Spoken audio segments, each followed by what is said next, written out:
Kia ora, Deputy Prime Minister and your delegation. It's really wonderful to see you again in India, and please keep coming. You will never exhaust your welcome. And I want to say, first of all, that we very much appreciate the support and solidarity that you had expressed personally, your Prime Minister also, in the aftermath of the terrorist attack that we had in Pelgam. We, of course, meeting since I think the last time we met was November last year in Canberra. And in the interim, we had the honor of hosting your Prime Minister. And the visit was really very successful in many ways.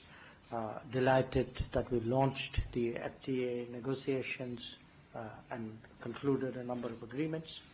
So I think the task before our teams in many ways is now to realize the objectives which were put forth during that visit. I also want to thank you very, very much for the warm welcome which was accorded to the President of India when she visited New Zealand last year.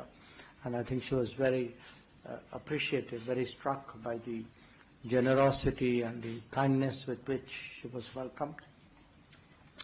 And today I want to say that, our relationship has been growing in many areas.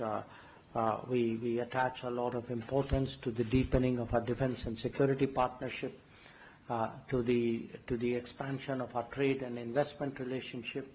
I would certainly like to discuss or carry on our discussions about sports and education. These are two very special areas of cooperation with you, and of course our increasing people-to-people ties.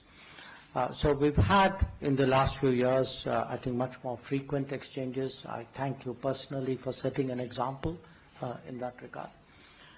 And today, in a very much more volatile and uncertain world, I think it's important that India and New Zealand, we collaborate closely for a rules-based, peaceful, stable, prosperous Indo-Pacific region.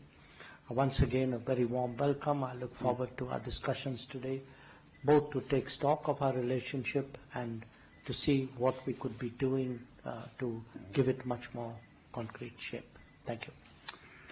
Well, Minister, thank you.